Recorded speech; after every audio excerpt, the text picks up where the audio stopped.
আমি আবার একটি রেসিপি নিয়ে আসছি।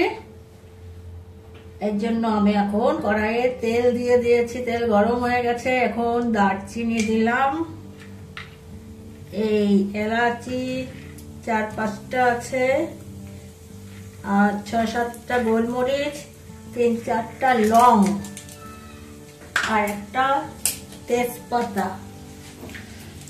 দিয়ে দিলাম।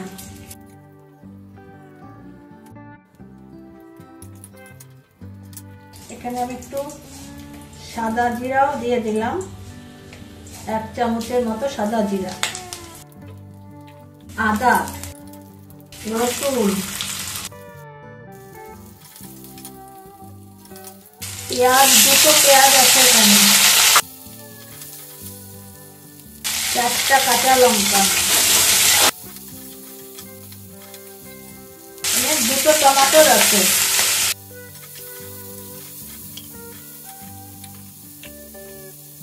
একটু লবণও দিয়ে দিলাম। তারপরে দেখলাম ভাজা ভাজা হয়ে যাবে। বন্ধুরা, আপনারা বুঝতে পারছেন আমি কি করছি? এত বড় বড় মোটা মোটা করে কেটে কেটে নিয়েছি টমেটো, পেঁয়াজ। এটা একটা মশলা হবে, এটাকে আমি মিক্সিতে পিষে নেব ঠান্ডা হলে পরে। আমি একটা আলু মটরের তরকারি করব।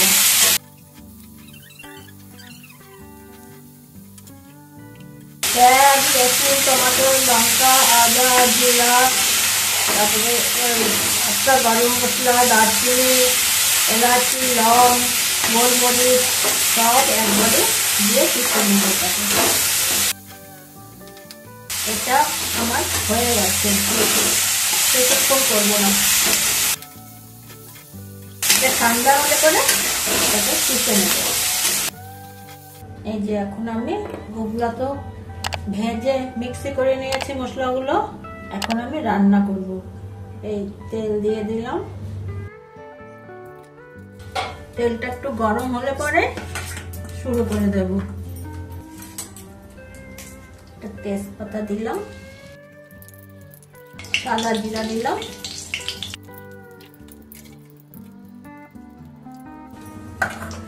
আলু দিয়ে দিলাম। এখন তো বন্ধুরা শীতের সবজি সব ধীরে ধীরে চলে যাবে, এই মটরও চলে যাবে। যারা সংরক্ষণ করে রাখবেন তাদের তো আচ্ছা থাকবে ঘরে। কি সুন্দর সময় ছিল শীতের সময়। আমার তো শীতের সময়টা ভীষণ ভালো লাগে, নানান রকম সবজি পাওয়া যায়, এত গরমও থাকে না, তখন ঠান্ডা একটু কষ্ট হয়, অসুবিধা হয়, তবু ভালো লাগে। আপনাদের কার গরমের দিন ভালো লাগে, কার ঠান্ডার দিন ভালো লাগে, কমেন্টে জানাবেন। আমার এই আলুটা বয়েল আলু। আমি মশলাটা দিয়ে দেব, যেটা মিক্সি করে রেখেছি।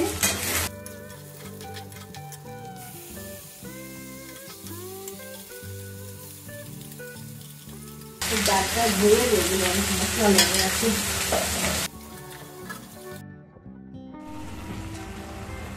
এই 1 চামচ হলুদ দিয়ে দিলাম, ছোট চামচ তো তাই একবার একটু দিলাম, আর 1 চামচ ধনে গুঁড়া, আর অল্প একটু দিব। এখানে আমি 1 চামচই লবণ দিলাম। জিরা তো মশলার সাথেই পিষে নিয়েছিলাম।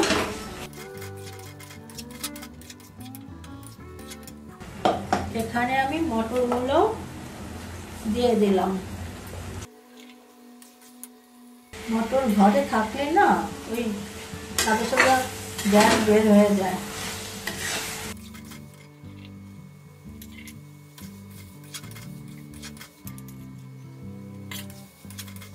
মটরও আমার বয়েলই করা, আলু মটর বয়েল মানে কি গরম জলের মধ্যে দিয়ে রাখছিলাম।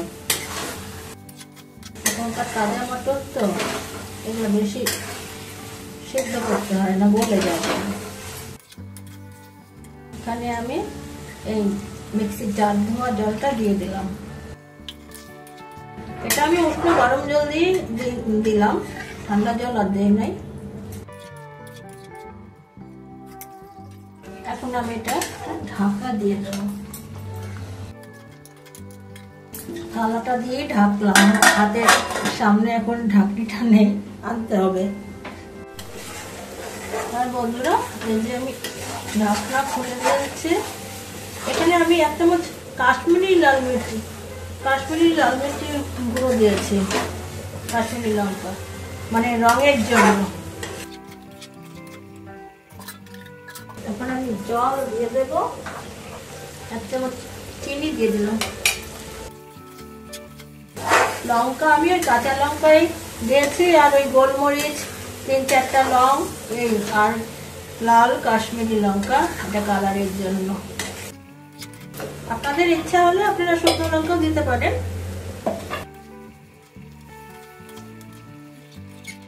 ঝোল দিয়ে দিলাম, জল একটু মাখা মাখা থাকলে ভালো হবে। এটা হয়ে আসছে, নামানোর আগে আমি ধনেপাতা দিয়ে নামাবো। আজকে আর ঘি দিলাম না, গরম মশলা তোমার মশলার মধ্যেই আছে। এটা একটু ঢেকে দিই, আমি ধনেপাতা কেটে নিই। বন্ধুরা রোদ এসে গেছে, এখানে পায়ের মধ্যে রোদ পড়ছে। আর বন্ধুরা আপনারা সাবস্ক্রাইব করবেন, লাইক কমেন্ট শেয়ার করবেন, আর সাবস্ক্রাইবের পাশে বেলটাকে টিপে দেবেন। প্লিজ বন্ধুরা সাবস্ক্রাইব করুন। ইউটিউব থেকে দেখলে আর ফেসবুক থেকে দেখলে লাইক দিয়ে ভালো করে পাশে থাকবেন। এখন আমি ধনেপাতা দিয়ে দিলাম।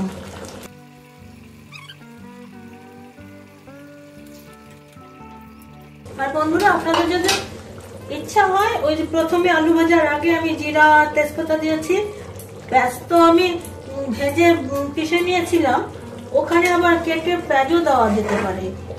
আর যারা নাকি পেঁয়াজ রসুন খান না, তারা তো নিরামিষ খাবেন, হিংও দিতে পারবেন। পেঁয়াজ রসুনটা দেবেন না ভাজার সময়, পেঁয়াজ রসুন এই দুটো জিনিস দেবেন না, আর সবই দিতে পারবেন। আমার এটা হয়ে গেছে বন্ধুরা, আমার হয়ে গেছে, এখনো ধোয়া বের হচ্ছে। আমি করে ঢেলে নিয়ে আসছি।